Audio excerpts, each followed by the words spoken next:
Hey, good morning, good morning, good morning. Tayo ay mag-church Sunday dito sa Cottonwood Church tayo.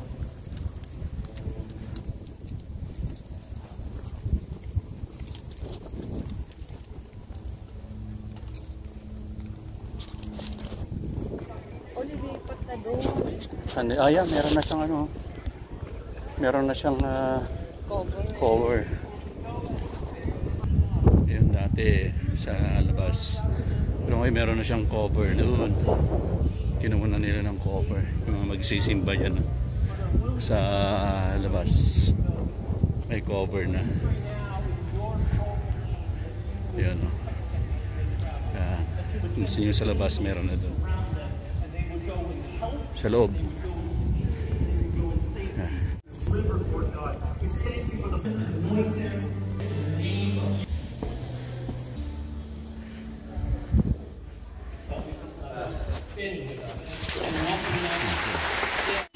And access the joy of the Lord in you. If you define it just by your joy, earthly circumstances, it can be pulled away from you. But if you know, in me is a joy that is deeper and rich in all of us. Wala yung mga girls. Mga boys lang. Si Ace saka si Roy. Yung big boys. So, tapos lang church.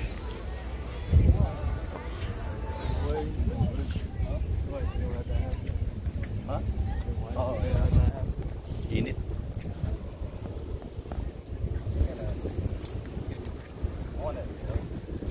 Mga anak ko doon nagpark doon sa malayo. Doon sila nagpark. Ayun sila Roy at Ace. Tayo. Nagparking sila sa malayo. Okay, dahil malapit na ang wedding, mag-inquire tayo ng ano, ng suit para sa wedding this end of the month. So try natin mag-rent or bili na lang ng bago. Try naman natin dito sa mall.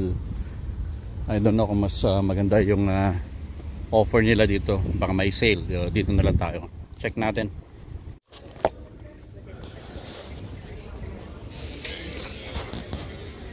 And ang ano na 10% off.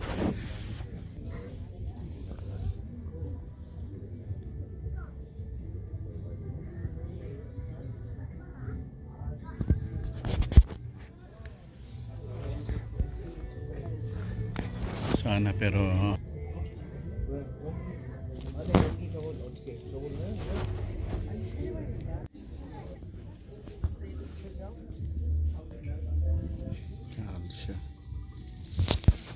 tingnan natin kung ano marerent natin para sa kasal. Purchase it. Yeah, purchases everything on that. What brand is that? So we have two different brands. We have these two options. Well, these three options are $259. Major difference is really the material. This one's made out of wool. So this is, remember the one I mentioned that has a good stretch to it? For like How soon? The jacket on hands with the if we decide After a week. Oh, is that? Yeah, so it's a big, basically what you see on there, like with. Sa bukas tayo. That is. Alright, see. Let's do that. Ano? Pati shoes pa yung shoes. Okay, punta muna tayo ng Home Depot. Tapos pagkatapos ng Home Depot, punta tayo ng Costco.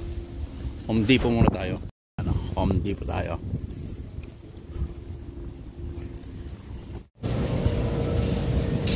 Mga panglinis, linis.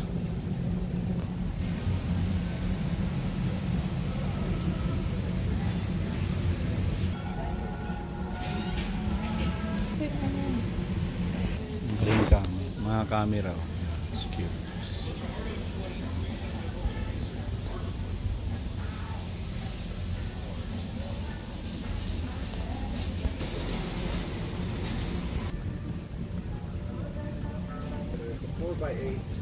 And then all the blue ones is gonna be full wood. What is the difference between this and then like two? So I need to have a gun, but this one I could. Vinegar. Vinegar. Orchid. Ganda.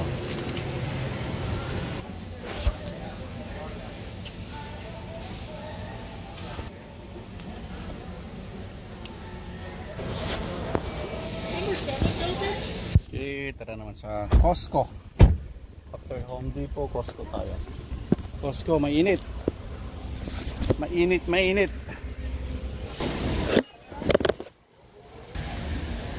Tayong lemon.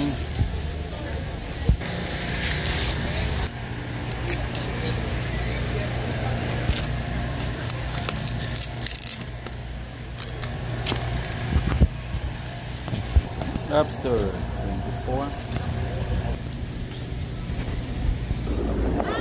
Tayong egg.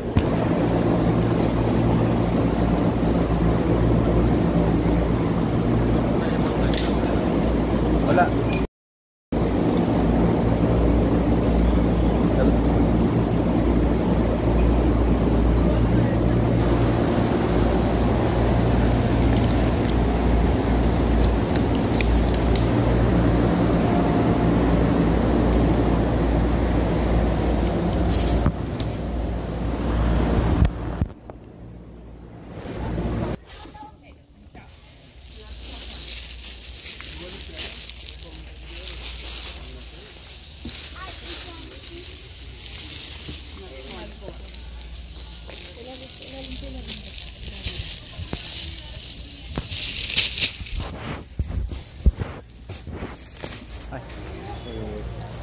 Some.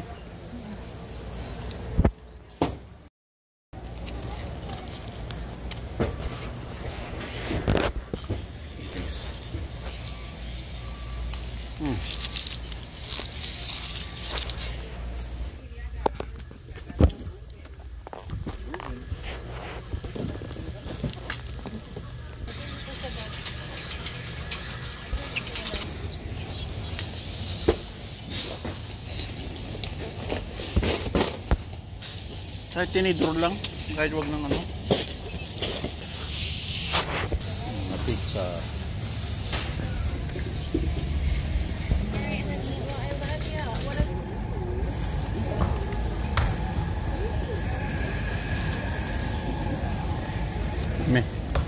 No. Masarap sa Costco, may pre-taste. So, trust mo.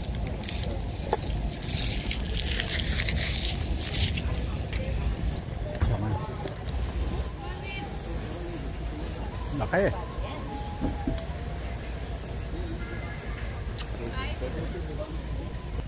Ha? Mangga. Pineapple pala. Pineapple what? Ano? Pinya. No, but what I mean is what is that? With coconut water. Mga tayo ng mga vitamins, fish oil. Yung mga vitamins. Yung D3. Mayroong D3 pa doon madami. Parang wala akong napansin.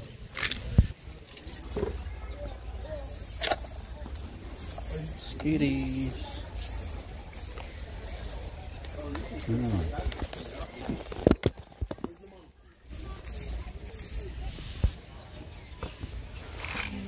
Hindi po.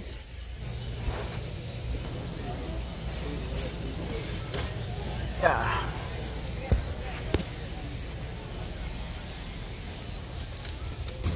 Augmented treatment.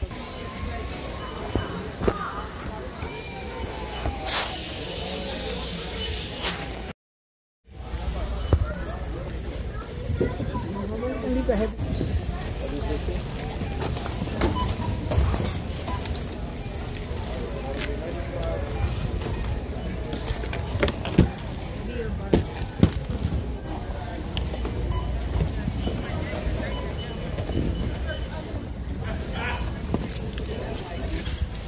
Hold up na naman.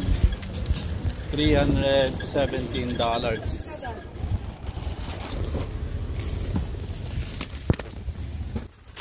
Okay. Usual, kailangan mag-collect ng card para tulong tayo. Always put back your car. Maayos. Yan. Okay, that's it. So, madaming gastusin ngayon. Yung ating pangkasal, mga bata, mga susuotin, may kakasal na pinsan, tapos yung aking renewal ng aking transcript of records evaluation. Evaluate. Mamaya bayad tayo.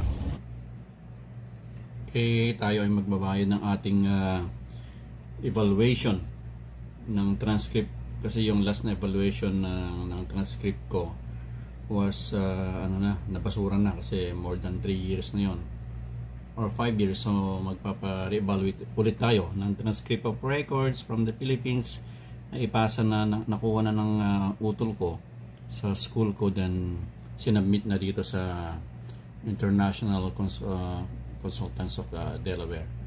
So dito tayo magkano. Ito yung ating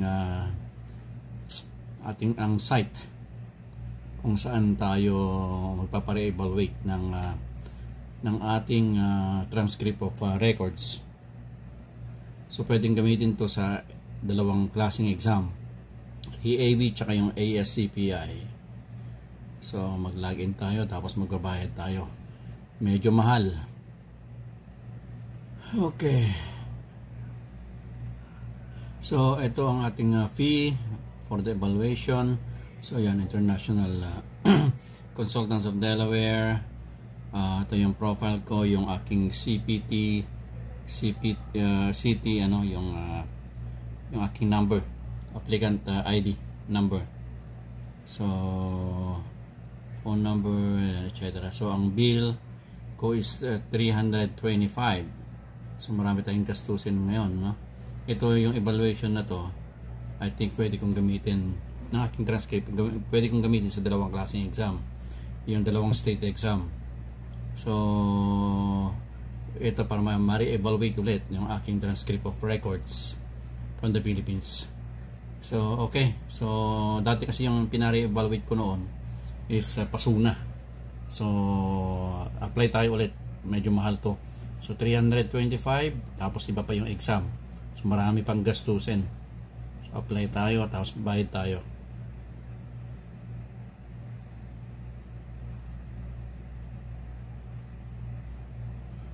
So ang kailangan nito sa application, available purchase, course by course yan, yung from yung aking school, tapos yung aking internship, yung aking dalawang internship ko sa dalawang hospital sa Pilipinas. So yan, bayaran natin yan, click natin yan, $325, proceed payment.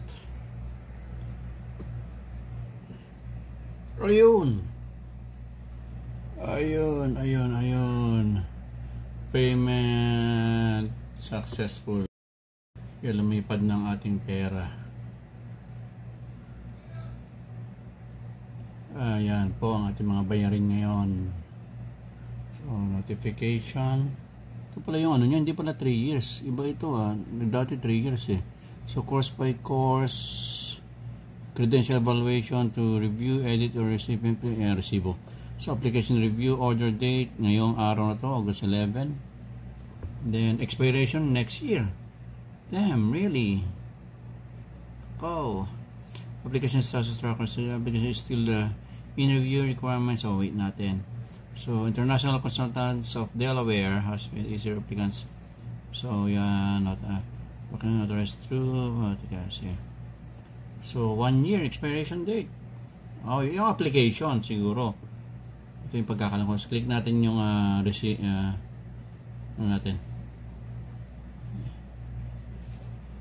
resibo. Ayan. Recipient organization, ABOR. Ito yung ating dito ako magtitake ng exam. AAB, Board of Registry. So okay, then submit. Submit natin. The record has been submitted successfully. So napunta na doon sa kung saan magbibigay ng exam. So hopefully follow up natin bukas Monday kung na-receive na nila and everything. So yan, maraming gastos. Okay, babush.